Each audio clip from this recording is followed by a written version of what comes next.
नमस्कार, मी रिनेश रंजन. आपण पाहत आहात बातम्यांची बातमी. आज ज्या बातमीचं विश्लेषण आपल्या पुढे आहे, जे आपल्याला ऐकायचं आहे, ती बातमी आहे स्वर्गीय संतोष देशमुख हत्या प्रकरणातील मुख्य सूत्रधार वाल्मिक कराड याच्या संदर्भातली.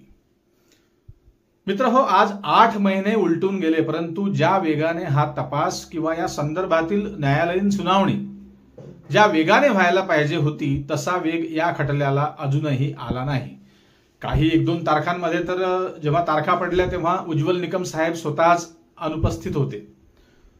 या प्रकरणात आरोपींचा आरोप सिद्ध होण्यासाठी अनेक सबळ पुरावे सरकारी वकिलांकडे उपलब्ध असताना, हे पुरावे उपलब्ध असताना देखील थोडा उशीरच या खटल्यासाठी होत आहे. आणि मुख्य म्हणजे हा मुद्दाम उशीर लागण्याचं मुख्य कारण लक्षात घ्या. वाल्मिक कराडच्या वकिलाने गेल्या 2 महिन्यांपूर्वीच, आपण बातम्या वाचल्या ऐकल्या असतील, दोषमुक्तीचा अर्ज न्यायालयात सादर केला होता. वाल्मिक कराडचा खुनाच्या प्रकरणात काही एक संबंध नसल्याने, किंवा त्यांचं म्हणणं असं आहे वकिलांचं की त्याचा खुनाशी संबंध नाही, त्याला दोषमुक्त करण्यात यावे त्यासाठीच आणि त्याची सुटका करावी असा हा दोषमुक्तीचा अर्ज न्यायालयात 2 महिन्यापूर्वीच सादर केला होता. मित्रहो, काल या अर्जावर कोर्टात सुनावणी पार पडली आणि प्रामुख्याने सांगायचं झाल्यास विशेष सरकारी वकील उज्ज्वल निकम साहेब काल या सुनावणीसाठी कोर्टात उपस्थित होते. आणि ते उपस्थित असताना उज्ज्वल निकम यांनी अतिशय प्रभावी असा युक्तिवाद केला आणि न्यायालयाने वाल्मिक कराडचा दोषमुक्तीचा अर्ज न्यायाधीशांनी फेटाळून लावला. ही बातमी महत्वाची आहे मुद्दाम. मित्र, वाल्मिकला दोषमुक्त करणार नाही हे कदाचित वाल्मिकच्या वकिलाला देखील ठाऊक असावं, पण काय करणार, तो क्लायंट आहे शेवटी, आणि ही माहिती त्यांना असायलाच पाहिजे. कारण 1-2 नव्हे तर असे अनेक सायंटिफिक पुरावे वाल्मिक कराडच्या विरोधात कोर्टाकडे उपलब्ध आहेत.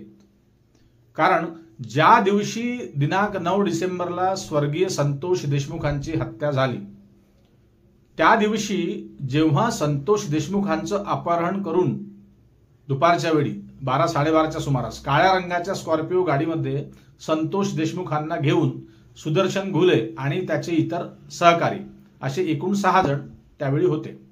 आणि त्याच वेळी जवळपास 10 मिनिटं गाडीत बसलेले असतानाच संतोष देशमुखही तेव्हा त्यांच्यासोबत असताना वाल्मिक कराड सोबत सुदर्शन घुलेचं फोन संभाषण सुरू होतं. आणि तपासात CDR मध्ये या सर्व गोष्टींची नोंद झाली आहे.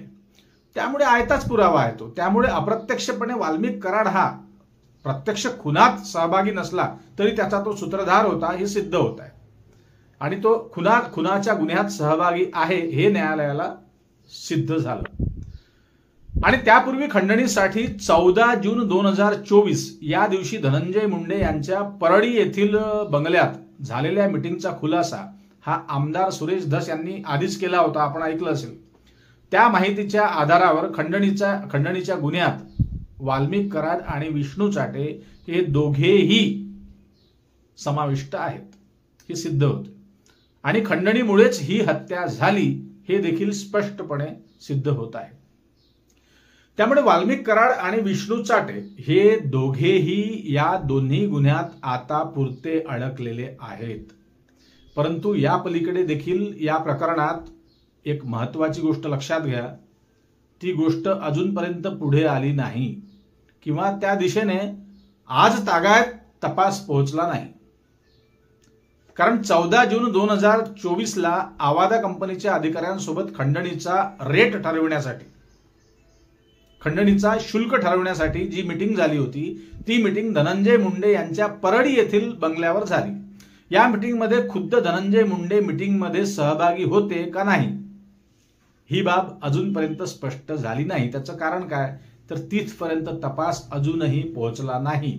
आणि मित्र, हे लक्षात घ्या, हा तपास धनंजय मुंडेंपर्यंत का पोहोचला नसावा ते आपल्याला ठाऊक आहे. त्याचं कारण स्पष्ट आहे, तुम्हाला ते ठाऊक आहेच.